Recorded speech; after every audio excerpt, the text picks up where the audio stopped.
Diz assim o texto: estava então enfermo um certo Lázaro de Betânia, aldeia de Maria e de sua irmã Marta. Maria era aquela que tinha ungido o Senhor com unguento e lhe tinha expurgado os pés com os seus cabelos, enxugado, os pés com os seus cabelos, cujo irmão Lázaro estava enfermo. Mandaram-lhe, pois, suas irmãs dizer: Senhor, eis que está enfermo aquele que tu amas. Amém? Bom estarmos aqui nesta manhã, Sabemos que precisamos ser gratos a Deus por tudo aquilo que Deus tem feito, porque Deus é bom, E eu acho que Jonas, ele era meio zelote, porque ele queria que o povo fosse terminado uma vez, queimado. Mas o que o Yuri falou é uma grande realidade. O grande problema não está em Deus, nem nas pessoas, o grande problema está em mim, na forma como eu vejo, na forma como eu entendo, e assumir essa responsabilidade é papel nosso. Porque se tem uma coisa que nos faz mudar é quando nós olhamos para dentro de nós mesmos, Nós, por muito tempo, nós olhamos pela janela. Passamos a vida olhando pela janela. E olhar pela janela é a possibilidade de ver a vida dos outros. Olhar pela janela é a possibilidade de você enxergar a vida dos outros. Então, quem olha por uma janela está olhando quem passa, o que acontece fora, como é o desenrolar da coisa lá fora, quando você está olhando por uma janela. Mas nós não podemos olhar pela janela, irmãos. Nós temos que olhar para o espelho. Porque o espelho, ele não te permite ver nada lá fora. Ele só vai te mostrar você para você mesmo. Nós temos que aprender a sempre ter, é por isso que a Bíblia diz, lá Paulo vai dizer, que nós estamos olhando como para um espelho. Porque não temos janela, nós temos espelho na frente. A presença do Espírito na nossa vida funciona como um espelho. Você precisa olhar para a sua própria vida, você tem que olhar para você, você tem que começar a enxergar você mesmo. Quanto mais perto de Deus você estiver, mais você tem que enxergar você mesmo. Não existe a possibilidade de você estar perto de Deus e olhar a vida dos outros. Nunca, nunca. A preocupação aqui não é o cisco no olho do meu irmão, a preocupação aqui é a trave no meu olho. E quando a gente olha pela janela, a gente sempre vê o cisco no olho dos outros. Mas nós precisamos hoje, nesta manhã, em especial, aprendermos a olhar para dentro de nós, para olhar para nós mesmos. E o que você está vendo hoje? Como é que você está se vendo? Como é que você está se percebendo? Quem é você de verdade? Não estou dizendo da pessoa que vem aqui, fica 2 horas aqui, daquela que dança, daquela que canta, daquela que prega. Não estou dizendo dessa pessoa, não. Estou dizendo de você de verdade. Porque nós somos assim. O meio em que eu estou, de acordo com como eu estou, eu vou me adequando, politicamente correto. Mas no fundo, quem é você? Quando você olha no espelho, o que você vê? E é engraçado que durante o dia a gente pode até estar correndo, mas para muita gente, a pior hora é a hora que você chega em casa, que você vai dormir, porque não tem ninguém mais, não tem o que representar, não tem o que mostrar para ninguém, agora é só você e o seu travesseiro. E aí quando você coloca a cabeça no travesseiro, o sono lhe foge. Por isso que muita gente hoje vive à base de medicamento, porque não consegue ter a consciência tranquila. Por que as pessoas não estão conseguindo dormir, irmãos? É porque a alma deles não encontra lugar de descanso. Quando a pessoa tem uma alma em que ela não encontra lugar de descanso, então ela não consegue descansar. E se ela não descansa, então ela não dorme. E nós precisamos encontrar esse lugar de descanso. Jesus falou isso: vinde a mim todos estáis cansados e oprimidos, e eu vos aliviarei. Tomai sobre vós o meu jugo e aprendei de mim, que sou manso e humilde de coração. E o que mais? E a vossa alma encontrará descanso. Então, nós precisamos encontrar este lugar, E hoje nós lemos um texto, bastante conhecido, que fala a respeito de quem? Do Lázaro, da Maria, da Marta, desse processo aqui que João deixou claro para nós aqui dentro do texto, que o Lázaro ele está doente. E quem é Lázaro? Lázaro é o amigo de Jesus. A única pessoa em que relata na Bíblia que foi considerado amigo de Jesus. Jesus tinha discípulos? Tinha. Jesus tinha pessoas que vinham naquilo que ele estava realizando, nos seus ensinamentos, nos milagres, nas curas. Jesus tinha muitas pessoas, uma multidão que vinha. Mas em nenhum momento eles são chamados de amigos de Jesus.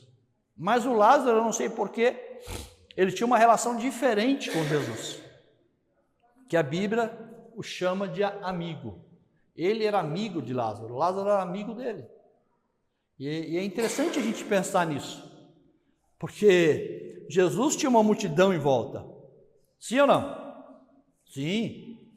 Jesus tinha os discípulos que ele chamou. Dos discípulos, ele tinha 3 que eram mais chegados dele, sim ou não? Pedro, Tiago e João, que eram os mais próximos.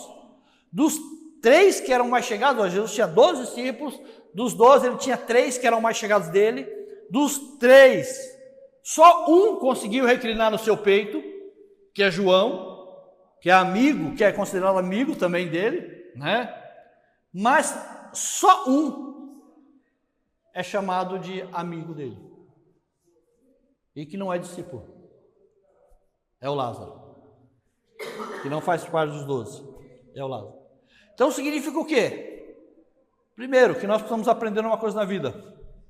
Jesus era cercado pela multidão, tinha muitas pessoas à volta de Jesus, a multidão tinha acesso a Jesus. O sim já deu uma balançada, A multidão podia vir até Jesus?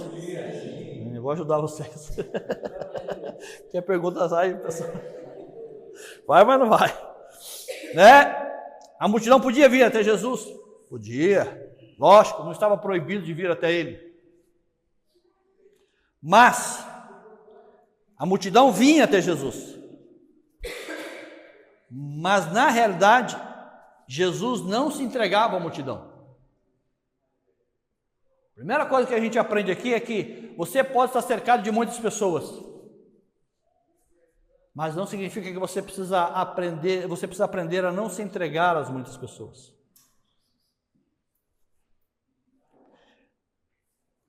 Quando alguma coisa que é muito fica à nossa volta, a gente tende a se perder. Escute isso aqui.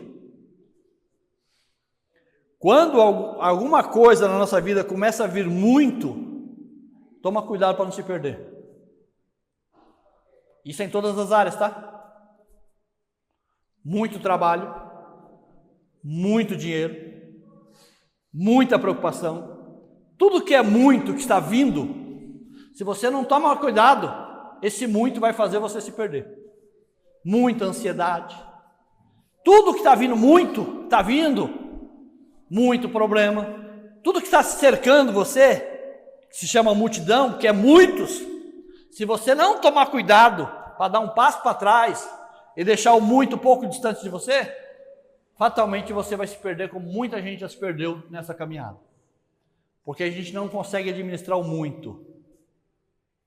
A gente precisa aprender a administrar o pouco e não o muito. Está dando para entender? Sim ou não? Bom, graças a Deus. Então o que acontece? Jesus ele tinha uma multidão que podia vir a ele, mas ele nunca se empolgava com a multidão. Aquilo ali não tirava Jesus do eixo dele, não tirava Jesus do centro. Então Jesus ele tinha um ponto de equilíbrio que ele, independente de estar no meio de uma multidão ou estar sozinho, Jesus era o mesmo. Jesus não tinha motivações diferentes para fazer o que fazia. Se ele pregasse para 5.000, era a mesma coisa de pregar para uma pessoa apenas, porque não tinha a ver com a quantidade de pessoas, mas tinha a ver com aquilo que ele tinha para fazer, que é bem diferente.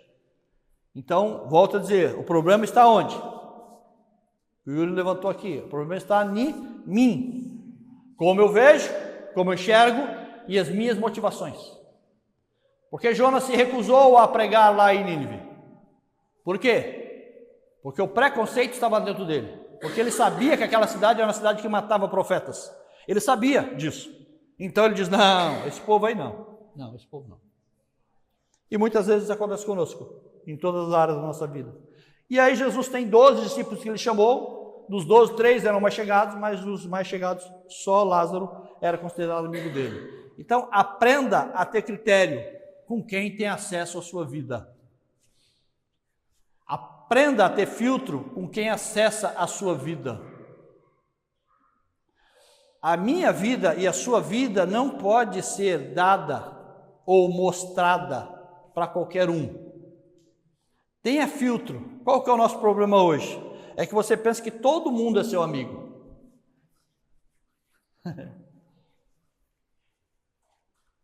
Esse é o problema. E nós vamos viver desconfiados das pessoas? Não, nós vamos viver com critérios. Diferente. Quer ser meu amigo? Começa a andar comigo primeiro.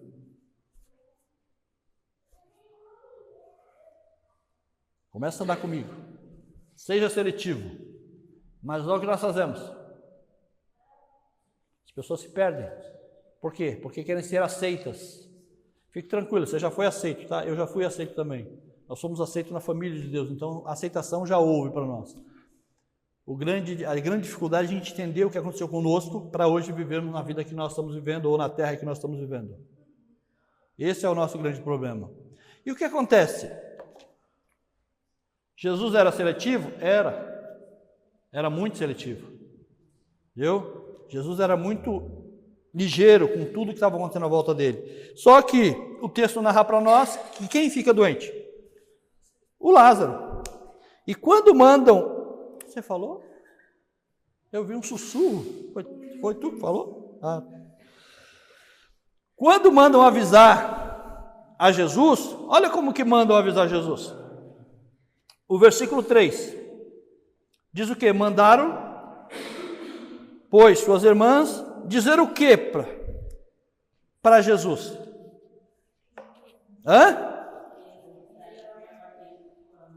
Quem está enfermo?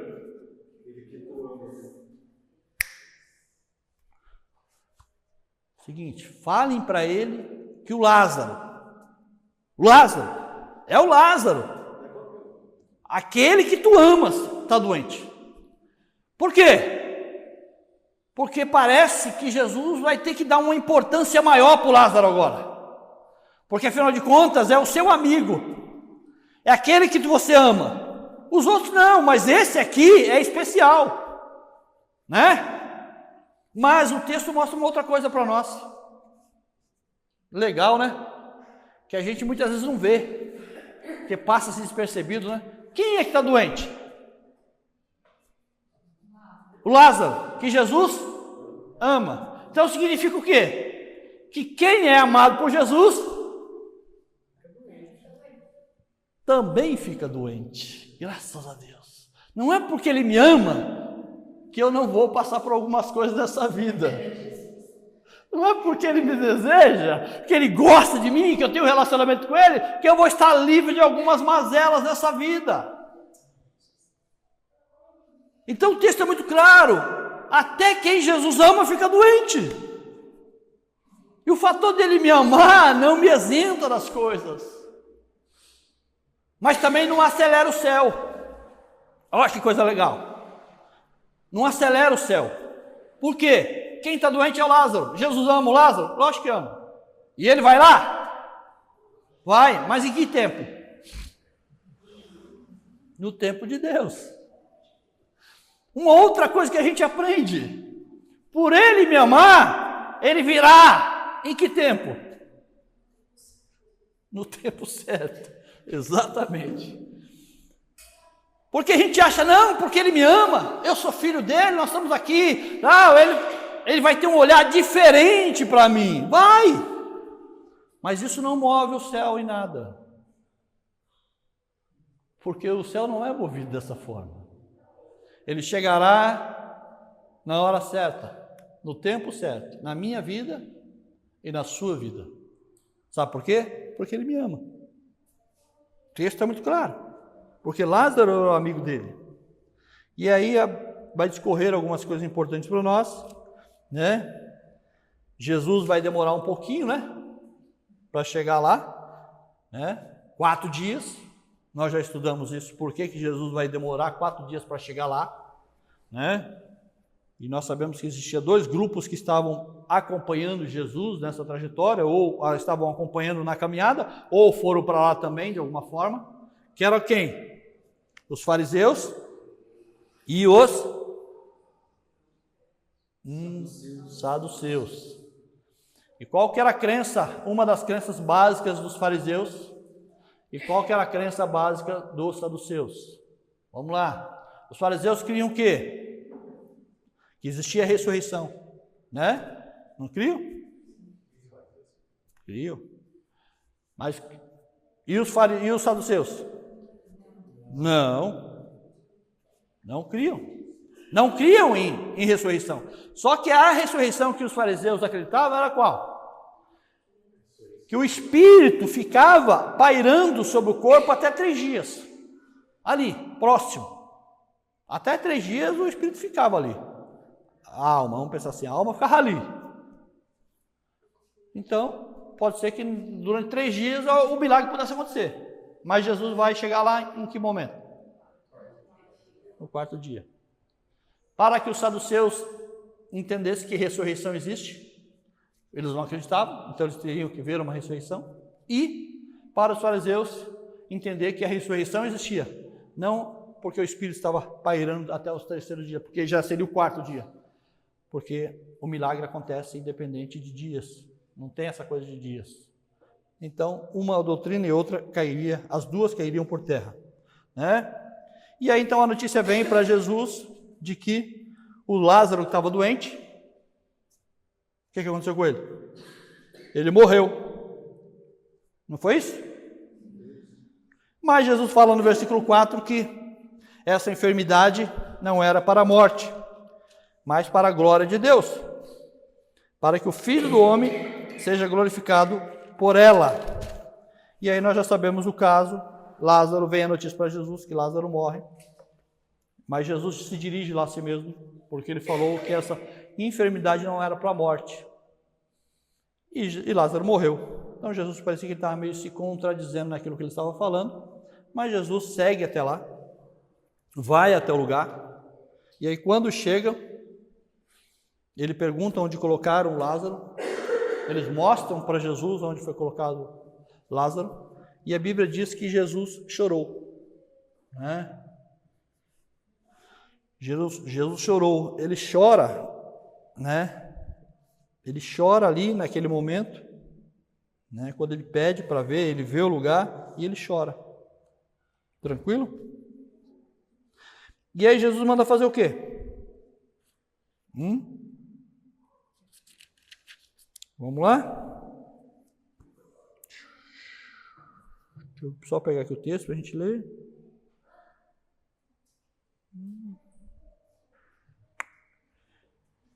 Jesus manda tirar a pedra. Perdi aqui o texto. Deixa eu ver aqui. 39, Jesus manda os homens tirar a pedra. Já era 4 dias, né? Versículo 39. Já cheirava mal e Jesus manda retirar a pedra. Jesus podia tirar a pedra? Jesus podia tirar a pedra, irmãos? Mas ele não fez. Tem coisas na vida que você precisa aprender que é os homens que vão fazer. Não tem a ver com Jesus. Ele pode, mas tem coisas na vida que quem vai fazer são homens. Presta atenção. E aí, eles tiram a pedra. Jesus levanta os olhos para os céus. O versículo 41 fala sobre isso. né, dá graças a Deus por tudo. E aí então, versículo 43, o texto é: tendo dito isso, clamou com grande voz: Lázaro, vem para fora. E o defunto saiu, tendo as mãos atadas, os pés ligados em faixa, o seu rosto envolto no lenço, e disse-lhe Jesus: desligai-o e deixai-o ir. Então o que acontece aqui? Lázaro está morto, cheirando mal. Então a morte está no seu processo natural de decomposição, o corpo está naquele processo natural de decomposição. Jesus chega. Quando Jesus chega, ele manda tirar a pedra. Sim? Eles tiram a pedra. Jesus dá graças a Deus por aquele momento e ele diz: Lázaro, vem para fora. O que acontece aqui, irmãos? Por que Jesus falou Lázaro? Porque se Jesus fala defunto vem para fora, sairia todos os defuntos. Todos. Então, Jesus está sendo específico. E aí, quando Jesus fala Lázaro vem para fora, essa voz, essa fala de Jesus, está sendo pronunciada naquele exato momento, é uma voz que está indo contra o quê? Contra a morte. Contra um processo de morte, decomposição, porque Lázaro está morto. Mas o Lázaro, de uma certa forma, ouve a voz de Jesus de alguma forma. Porque mortos ouvem a voz de Jesus. E o que acontece? Na hora em que Jesus dá a ordem, o que acontece? A morte para, o processo de decomposição para, vem pele sobre Lázaro de novo, que a pele dele é renovada, o espírito volta a Lázaro, a vida volta a Lázaro, e Lázaro é tirado de onde ele estava. Ele é atraído, ele é puxado para fora.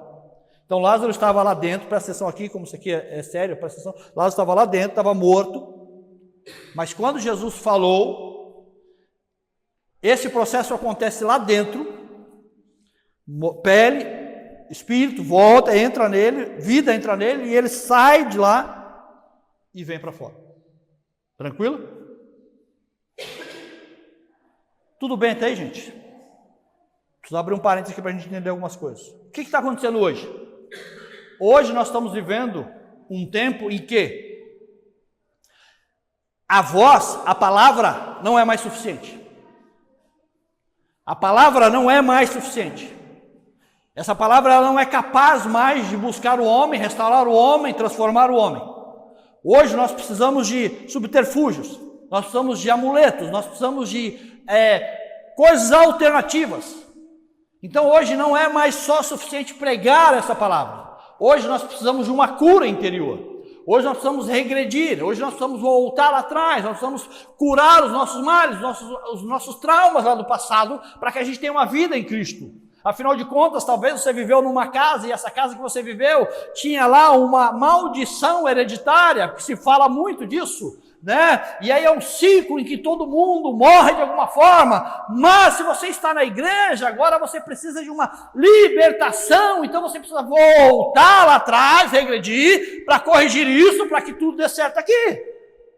A cruz não é mais suficiente, a palavra não é mais suficiente, agora nós precisamos dos adereços, das coisas além da cruz. A cruz salva, salva, mas não salva assim por completo. A palavra transforma, não transforma por completo. Nós precisamos de alguma coisa a mais. Nós precisamos talvez hoje de igrejas que sejam diferentes. Porque afinal de contas nós precisamos de alguma coisa que impactue o povo. E essa palavra já não tem mais a força, ela não tem mais o poder. Então nós não precisamos de cadeiras diferentes, precisamos de paredes, nós precisamos de alguma coisa de luz, fumaça. Nós precisamos de alguma coisa que atraia as pessoas, que traga vida para elas. Nós precisamos fazer alguma coisa, porque essa palavra já não é mais suficiente. Ela não tem força, ela não tem poder. E o triste dessa história toda, quem estava aqui na terça-feira entendeu que a igreja cristã, ela está desviada, mas não é pouco desviada, é muito desviada, mas é tipo assim, é água para o vinho. É como se Jesus estivesse em uma rota indo para direita e a igreja estivesse indo para a esquerda. É o oposto. É o sul do norte. É o oposto. Não tem a possibilidade de estar... Não, saiu um pouquinho só saiu um pouquinho. Não. Saiu, mas saiu muito. E hoje nós estamos achando que pregar a Bíblia, falar a palavra, essa palavra já não tem mais poder. Então ela precisa de algumas coisas a mais. Então nós precisamos fazer alguma coisa para dar sentido, para que a vida das pessoas mude. E na realidade nós não entendemos absolutamente nada. O Deus, Ele é o mesmo, ontem, hoje e eternamente. Jesus é o mesmo. Nós não precisamos de adereços, irmãos. Nós só precisamos de uma palavra vinda de Jesus. E a palavra vinda dele busca a pessoa aonde ela estiver. Não tem a ver com o evangelismo. Não tem a ver com o esquema que a gente monta para arrebatar pessoas. Tem a ver com a palavra que busca o morto aonde ele estiver. Tem a ver com o poder da palavra dele. É o poder da palavra dele que tem todo o poder para trazer as pessoas, resgatar, lavar, purificar e transformar. É o poder da palavra dele que dá vida ao que não tem vida. Mas qual que é o problema nosso? É que nós achamos que essa palavra ela está ultrapassada. Ela já não faz mais o efeito que ela fazia. E volto a dizer, o problema não está nas pessoas, está em quem fala essa palavra. O problema não está, como o Yuri falou, em quem está lá, muitas vezes ouvindo, mas está em quem está falando. Porque o profeta que era o problema. E se Jonas não entendeu o que estava acontecendo com ele precisava entender. Por quê? Nínive era ruim? Lógico que é. Mas Jonas foi escolhido para uma missão que ele não tinha entendido o tamanho que ele tinha nessa missão. Porque de todos os profetas que tinham naquela terra, Deus escolheu quem? Jonas.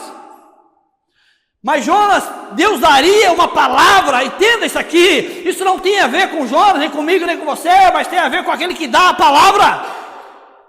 Deus havia dado uma palavra para Jonas que com 3 dias ele converteria 120 mil pessoas.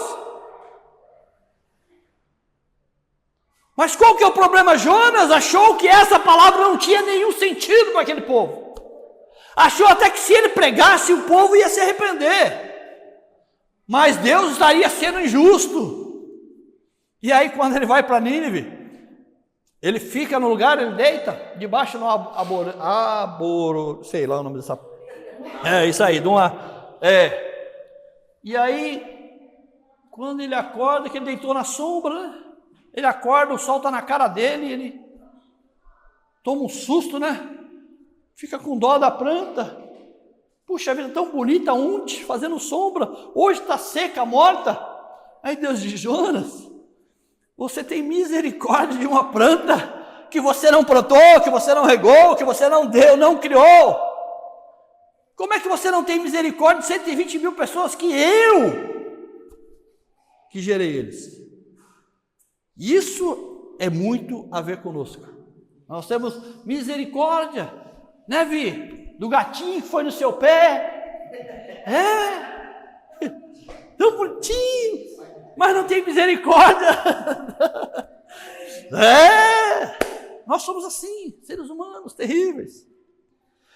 E então, quando Lázaro ouviu a voz, eu quero crer que em algum momento você e eu fomos Lázaro nessa vida. Porque nós tínhamos uma vida e nós morremos. Ou nem chegamos a ter vida nenhuma, já estava morto antes. Mas ouvimos uma voz. E essa voz nos buscou. lá e nos trouxe aqui para fora. Nos deu uma coisa que nós não tínhamos: vida. E a vida que nós estamos vivendo agora não é mais a vida que eu levo, mas a vida que Ele me deu. E o mais legal aqui, queridos, que todo esse processo está acontecendo. A palavra de Jesus, ela é poderosa para algumas coisas, tremenda para dar vida, para fazer o estado de decomposição, te dar pele, te dar tudo, né? E aí o texto ainda vai dizer assim que Lázaro, ele vem para fora, não vem? Aqui, ó.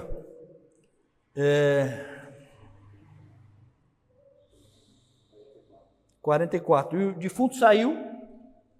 Saiu ou não saiu? Mas saiu como? O rosto envolto no lenço. E Jesus disse: desligai-o e deixai-o ir. A palavra de Jesus fez o quê? Deu vida para o Lázaro? Trouxe ele para fora? Mas não foi poderosa para desatar ele.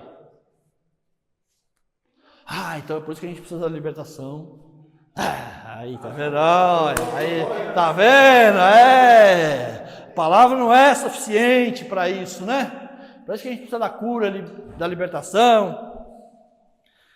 O texto é muito claro. Lázaro, ele sai todo enrolado. O que significa? Aprenda uma coisa na sua vida.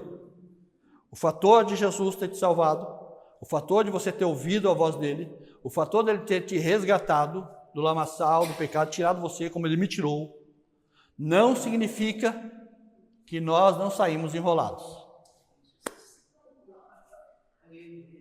Dona Mana gosta. Que nós não saímos enrolados. Sim? Porque presta atenção numa coisa que é importante a gente aprender. A morte chegou para Lázaro, mas quem enrolou ele foram os homens. A vida chega para Lázaro. Quem vai ter que desenrolar ele agora é os homens. Então tem muita coisa na sua vida que os homens trouxeram para a sua vida. Mas nesse processo de sair do buraco e vir para fora, você vai precisar permitir aos homens que desenrolem. Porque se alguém enrolou, alguém é capaz de desenrolar também. Aqui é que entra a igreja. Não que esses besterol que nós estamos vendo hoje em dia. Não que esses modismos para encher lugar e para manter quem fala e manter a estrutura do lugar.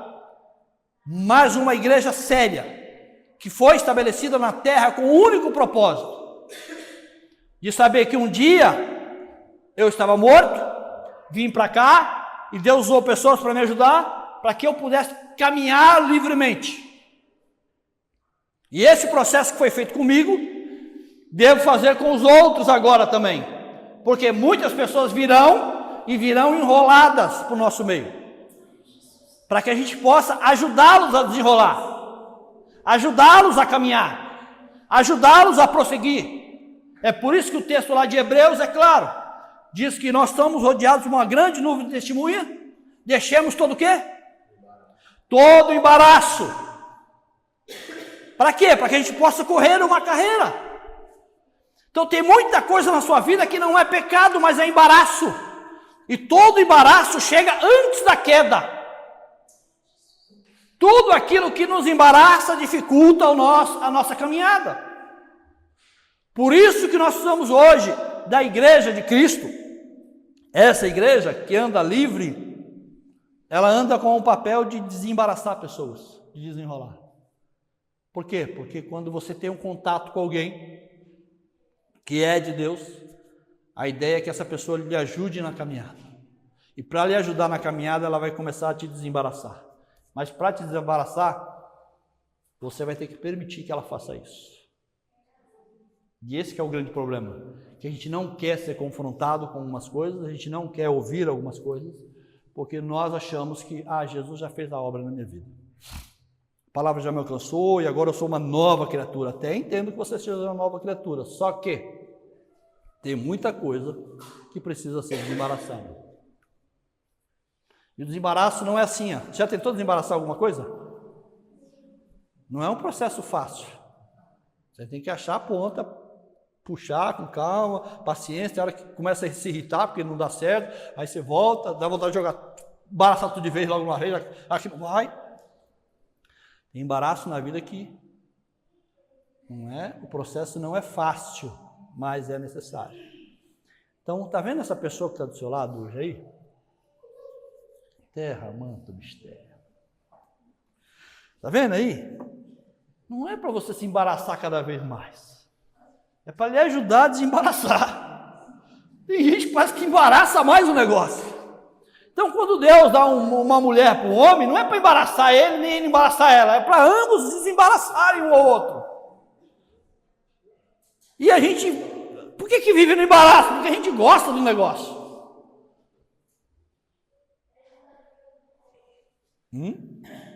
Coisa boa, né? Não acabamos não, irmão. Tem mais coisa aqui ainda. Então nós precisamos, hoje, de ter pessoas, aprenda isso, como eu falei, você precisa ser seletivo. Você precisa ter pessoas que lhe ajudem na caminhada. Estou dizendo que vocês têm que ter o pastor. Não estou dizendo de pastor, irmão. Estou dizendo de pessoas que sejam seus amigos e que te ajudem na caminhada. Porque o amigo não é aquele que fala o que você gosta. O amigo fala o que você precisa ouvir. É diferente. Porque o amigo não está preocupado com o que você tem. O amigo está preocupado com você. É diferente. Separe uma coisa da outra. Aprenda a separar uma coisa da outra. Nós temos que ter pessoas que coloquem os nossos pés no chão, que nos chame para uma realidade e diga, ei, peraí, menos, calma, vai devagar, não é por aí. O amigo verdadeiro é aquele que fala o que você precisa ouvir, não o que você quer ouvir. Tem gente que vem conversar comigo, eu queria a sua opinião, eu falo, mas você quer que eu te fale o que você precisa ouvir ou o que você quer ouvir? Fique tranquilo, você que decide, você que manda. Se você talvez quiser que eu te fale o que eu estou vendo, talvez você não vai gostar de ouvir. Mas se você quiser que eu diga o que você gosta de ouvir, então está tudo certo. Vai embora, está tudo tranquilo, Deus é contigo e está tudo certo. Vai na paz. Só não me enche as paciências. Entendeu? Então nós precisamos ser seletivos. Aprender a ser seletivo com quem tem acesso à sua vida. Se é seu amigo, e se ele está te falando coisas, é porque ele está preocupado com você. Só com você, com mais ninguém. Entendeu?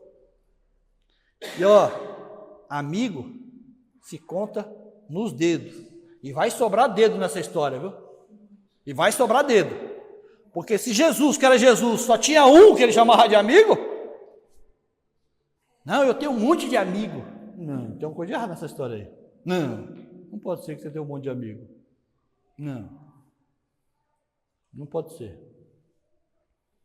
Porque a primeira vez que você falar alguma coisa para uma pessoa que ela não goste, né? Porque, gente, na realidade, às vezes a gente não quer ser o vilão da história, mas você tem que parar de ser besta com algumas coisas.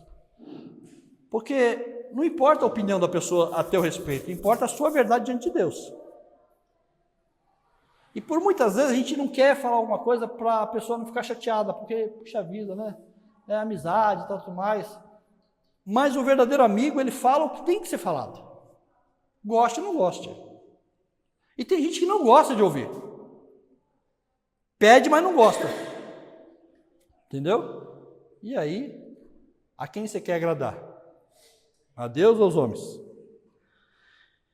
E aí nós vamos aqui um pouquinho mais para frente, né? Nós sabemos do que está acontecendo. Aqui no capítulo 12, no qual, né? No 46 vai falar que os fariseus foram para lá tentar matar Jesus, né? Essa história toda. No capítulo 12 aqui, no versículo 1 vai começar a falar justamente da Maria, que vai ungir os pés de Jesus, né? Lembra desse episódio? Que ela invade, lava os pés de Jesus, seca com os cabelos, aquela coisa toda. E aí os discípulos ficam bravos, principalmente Judas, porque o dinheiro que aquela mulher gastou foi o dinheiro de um ano todo. Então ela pegou um perfume que era gasto, juntar o dinheiro, imagine, de um ano todo você juntar o dinheiro, comprar um perfume, e ela estava desperdiçando na cabeça dos discípulos, desperdiçando aquele perfume com Jesus. E Jesus deixa claro que Maria estava fazendo seria lembrada por todas as gerações. Onde se falasse do Evangelho, se lembraria do fato, desse fato ocorrido, de que Maria estava fazendo, né? E aí a gente vai para o final, só para a gente poder finalizar o que nós estamos falando aqui agora, né? Do texto aqui. No versículo 8, 7 e 8, Jesus vai responder, né? Deixai-a para o dia da minha sepultura, né? Guardou isso, então Maria estava guardando aquele perfume com um propósito, tinha um propósito de Maria guardar aquilo ali, né? E aí Jesus, porque os pobres sempre tendes com vocês.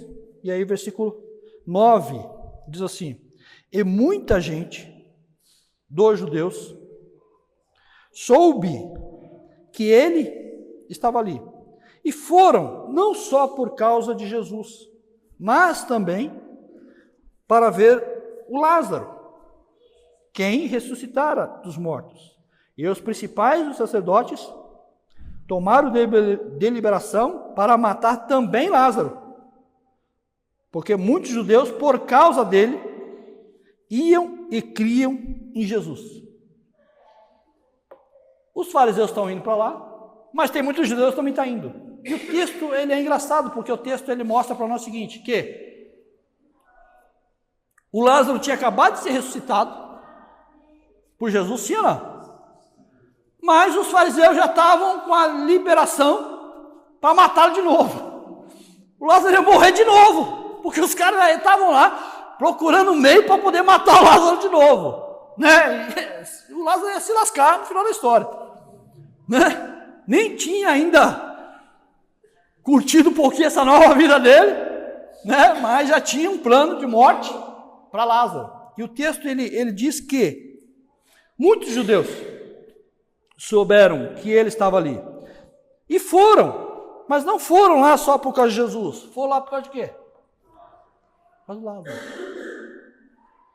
Muitos dos judeus estavam indo para lá não só para ver Jesus também era importante ver Jesus, mas tinha uma questão, e o texto deixa bem claro, que eles estavam indo lá para ver quem? Lázaro. E depois o último versículo aqui, que nós lemos, porque muitos dos judeus, por causa dele quem? Lázaro, criam em Jesus. Então, o que está acontecendo nesse texto aqui? Tem muita gente se movimentando, querendo saber quem é esse Lázaro? Que milagre foi esse? Como a vida desse homem mudou? E muitos passaram a acreditar em Jesus por causa... E o contrário disso aqui é verdadeiro.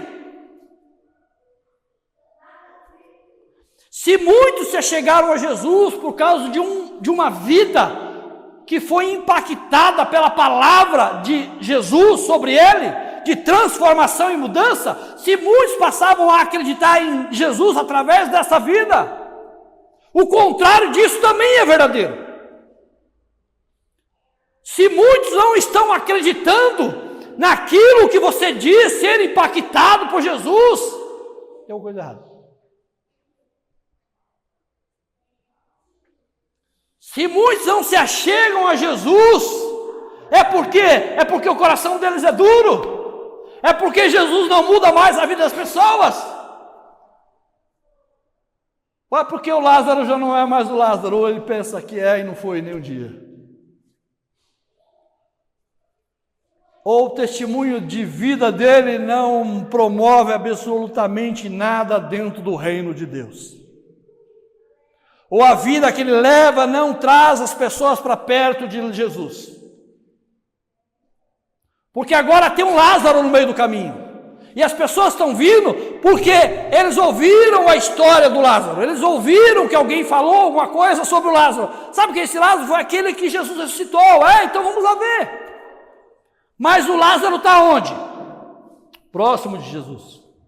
E não tem como ver Lázaro e não olhar para Jesus. Agora a questão é, a minha vida tem aproximado as pessoas de Jesus? Ou as pessoas têm dito assim, olha, para ser igual aquele ali, igual aquela ali? Não, Deus me livre. Se eu tiver que ir para o inferno, do jeito que eu estou aqui, se eu tiver que mudar do inferno para ir para o céu, do jeito que aquela pessoa ali, eu vou para o inferno consciente. Eu já ouvi essa frase, irmãos, em algum lugar. A pessoa falou aí, conversando comigo, ela disse isso. Se eu tiver que ir para o inferno, do jeito que eu estou, para ser crente igual aquele ali, está tudo certo entre eu e o diabo. Eu vou para o inferno. Mas não vou ser crente como aquele ali nunca. A questão aqui para mim é que nós precisamos entender que a nossa vida, ela se tornou um referencial.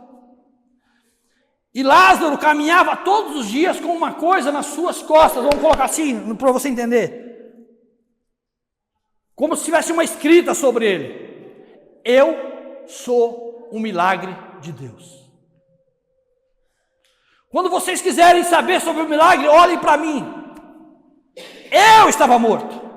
Eu revivi. Eu hoje vivo uma vida que eu não tinha porque Ele me deu. Eu sou o motivo. Hoje eu sou um milagre que caminha nessa terra. O que você precisa entender nessa manhã, o que Deus quer que você entenda, é que você não pode achar que a sua vida é pequena, é medíocre, é sem significado, não tem importância nenhuma. Isso é o que você pensa.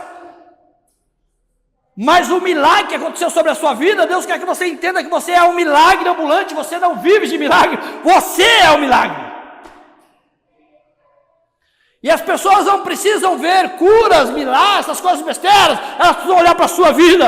E quando olharem para a sua vida, o que está acontecendo com você? Você vai dizer, cara, foi a palavra que me alcançou, foi a palavra que me libertou, foi a palavra que me deu vida, e hoje o que eu vivo tem a ver com a palavra.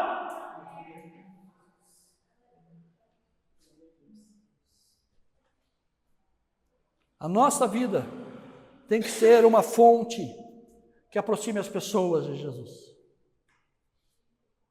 Elas podem até recuar e não quererem, porque quando passarem a andar com você, sentirão o peso de andar com você. Por quê? Volto a dizer, eles queriam matar Jesus? Queriam ou não queriam? Mas quando eles identificam que Lázaro está junto, e Lázaro está atraindo pessoas para Jesus, o que é que vão fazer? Vão matar Lázaro também. Quando alguém anda com você e começa a entender aquilo que você carrega, eles também sofrem aquilo que você sofre. Escute isso, que isso aqui é importante. Escute isso aqui, que é fundamental para a gente entender as coisas. Aprenda uma coisa na sua vida. Quem estiver mais perto de você vai se beneficiar de algumas coisas, mas também sofrerá algumas coisas. As pessoas mais próximas de você, os discípulos, por exemplo, os mais próximos de Jesus, eles não tinham acesso a Jesus, só que eles sofreram, como o seu mestre sofreu. Entende? Entende? Isso serve para qualquer liderança, gente. A gente conversa algumas coisas em casa e eu coloco isso para o Samuel muito claro. Aprenda uma coisa, você não tem amigos onde você está, você precisa desenvolver cooperadores. Mas aqueles que forem mais próximos de você, não podem ter o benefício da sua mão sem sentir o peso daquilo que você carrega. Porque quando a mãe de um dos discípulos dos dois discípulos chega para Jesus e diz, Senhor, eu sou mãe, né? O senhor sabe que pedido de mãe é diferente, né? Posso pedir uma coisa para o senhor? Pode. O que você quer? Eu queria que o meu filho, sentasse à sua direita. E o outro, à sua esquerda. Coisa simples, né? Um pedido de uma mãe para Jesus, coisa simples. E qual a resposta que Jesus dá para ela? Porventura, eles podem beber o cálice que eu bebo? Vocês querem o benefício da mão, mas não querem o peso que eu carrego? Então aprenda uma coisa na sua vida. Se você quer se tornar um verdadeiro líder, um verdadeiro sacerdote, aprenda que pessoas que estarão à sua volta, antes de ter o seu benefício, o benefício da sua mão, tem que sentir o peso que você carrega. E quem está à sua volta é os que mais sofrem, porque você deve exigir daqueles que mais estão perto de você. Hoje é um conchavo miserável, no meio das igrejas, no meio da política. Por quê? Porque o cara, ele está sempre rodeado de pessoas, e ele quer o benefício do negócio. Jesus não, Jesus é o contrário. O reino de Deus é diferente, irmãos. Quem estiver mais perto de você, mais será exigido. E o que adianta estar perto de alguém que está sendo exigido? Porque os outros podem ter o benefício de alguma coisa, mas quem estiver perto de você, terá acesso a você, terá acesso à sua riqueza, terá acesso àquilo que você carrega. A multidão vinha atrás de Jesus, atrás do milagre, mas só os discípulos poderiam se aproximar dele e conversar com ele no particular. Particular com Jesus, só os discípulos, a multidão não tinha. Aprenda uma coisa, acesso a ele não é todo mundo, não é a multidão. Acesso a você não é todo mundo, mas aqueles que Deus colocar ao seu lado, seja o que você for fazer, aprenda uma coisa, você vai ter que exigir mais deles, porque eles refletem você. O que é que acontece hoje na nossa empresa? O Rudy não sabe disso. Os mais chegados e encarregados são os beneficiados. Fazem as coisas erradas, os encarregados passam a mão em cima. Não é assim? Está errado. Está errado. Eu canso de dizer, quer mudar isso aqui, precisa mudar do jeito certo. Os mais próximos dos encarregados têm que ser os mais exigidos. Eles têm que ser os mais triturados para que os outros entendam a mensagem. Quer se aproximar? Faça como você está fazendo. E aí vocês terão acesso que eles têm. Então aprenda uma coisa, a sua riqueza não tem a ver com aquilo que você pode fazer, a sua riqueza tem a ver com aquilo que você é. E o que você é, você não dá para os outros, sem antes eles merecerem. É por isso que Jesus diz assim, olha, não dê pérola. Sabe o que significa? Que você não pode dar alguma coisa a alguém que tem valor. E eu não dou. E aí eu estou dizendo de entender o milagre que eu sou a qualquer pessoa. Por quê? Porque eu sou a ponte entre Jesus e a humanidade, nós somos o meio do caminho. E você precisa valorizar o que você tem e quem você é. Para que as pessoas possam olhar para você e falar assim, puxa vida, se um dia eu for crente, eu quero ser como você, cara. Desse jeito. Porque você é uma fonte de inspiração, você realmente é diferente. É isso. Talvez ele diga, não, eu nunca vou conseguir, porque eu sou banda voou, mas o dia que eu for, um dia nós estávamos na empresa, e tinha um testemunho de Jeová, que ele sempre gostava de dar uma conversinha fiada comigo, eu nunca queria conversar com ele, porque... e um dia, eu conversando com um amigo, ele falou assim, cara, por que você e o testemunho de Jeová não se batem muito bem? Porque não tem nada a ver, eu e ele. Ele está no mundo dele, eu estou no meu, e está tudo certo, a gente só se respeita. Aí eu falei assim para ele, mas deixa eu fazer uma pergunta para você. Se você um dia tivesse se converter de verdade, você queria ser que nem eu ou que nem ele? Acho que eu queria ser que nem você, você é louco, que nem ele nunca. Não, está tudo certo, é isso mesmo. É isso que eu estou dizendo para vocês. Nós somos a ponte. Como que as pessoas estão vendo Cristo através de mim? Eu sou milagre. Que milagre é esse que eles estão vendo todos os dias? Sua família, a empresa onde você trabalha, seus colegas de faculdade, como que eles estão vendo?